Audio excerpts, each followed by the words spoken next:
Армысыздар, құрметті қонақтар, оқушылар, мұғалімдер. Әрқайсымыз үшін жақын әрі қымбат мереке жеңіс күні де келіп жетті. Жеңіске жету жолында қазақстандықтардың асқан ерлігі мен әскери жанқиярлығы отан соғысы тарихындағы жарқын беттерге айналды. Сондықтан да бұл күннің маңызы өте жоғары. Жеңіс үшін шыбын жандарын құрбан еткен бірнеше миллиондаған адамдардың есімдерін есте сақтап, 1418 азапты күн мен түнді болашақ үшін ерен еңбекпен, қайсар ерлікпен өткізгендерін ұмытуға болмайды. Ендеше бүгінгі С-01 тобының ер есімі ел есінде деп аталатын ашық тәрбие сағатымыз жеңіске, жеңіс себепкерлеріне арналады. Мен өзім 40 жыл қырғында тірі қалған жандардың бірімін.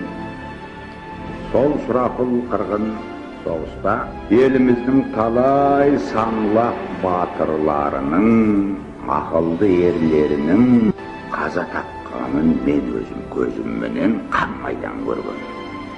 Менен артық, менен батыр, менен ақылды жігіттер өліп кеткен көзім көрген. Ерекше қаһармандық танытқан батырдың бірі әрі бірегейі Бауыржан Момышұлы. Соғыс кезінде қолбасшы Рокоссовский лейтенант шеніндегі жап-жас қазақ жігітінің қабілетіне риза болып, полк командирлігіне тағайындаған. Бауыржан Момышұлы соғыс кезінде 2-7 рет шайқасқа қатысып, 2 рет ауыр жараланды.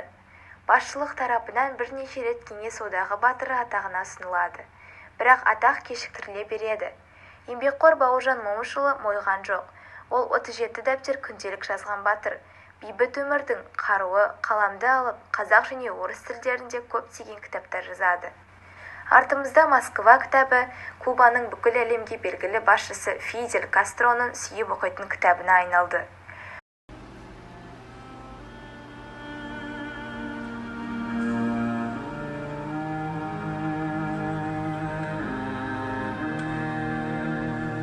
Өңімде ме, түсімде ме, көріп ем ғой бір армандай қызды.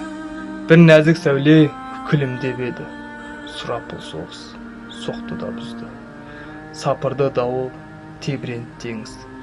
Тулады толқын, шайқалды шаңқоз. Қып-қызыл өрттің ішінде жүрміз. Қайда кен қайда, дариға сол қыз. Оқ тиді келіп, қайратым кеміп. Барамын сөніп, келмейді өлгім. Тұрғандай сол қыз жаныма келіп, талпына берді қайран жас көңілім. Барамын сөніп, жұтарма мені мына сұм соғыс. Арманым бар ма, өлсем бір көріп, қайда кен қайда, дариға сол қыз. Келмейді өлгім. Қайратым қайда, келші осындайда.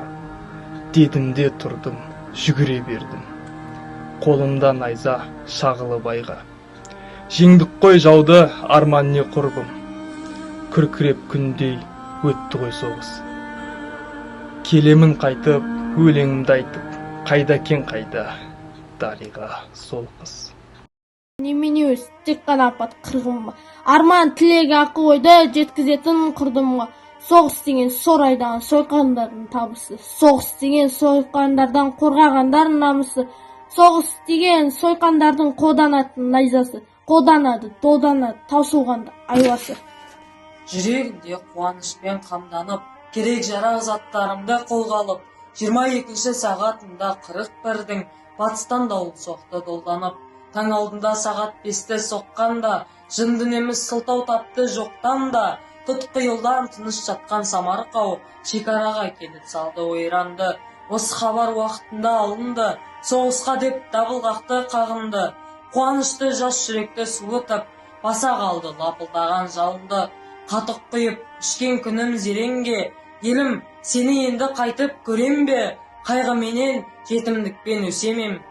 Қызықты күн енді көрмей өлем бе? Отаныма берген бірақ антым бар. Дедім сізге, ал соғысқа тартыңдар. Ұлы отан қорғағанда аянбай, арттарыңда сізге сенген халқың бар. 4 жыл бойға қанды қырғыннан кейін 45-тің көктемінде дүниежүзі халқы бостандық алды. Халық отан ұғымын терең сезіне түсінді. Ерлік пен еңбек жеңіп шықты. ешкім де ұмытылмайды, ештеңе де ұмыт қалған жоқ. Осынау сөздер жеңіс күнін мерекелеу кезінде жиі айтылды. Осынау сөздер соғыстан қаза тапқандар ескерткішіне де қашалып жазылған. Бірақ сол жеңіс оңайлықпен келген жоқ. Жеңіс жолында отан үшін от кешіп миллиондаған азаматтар мерт болды. Біздің Қазақстанда соғыс оты шарпымаған шаңырақ кеңде кем.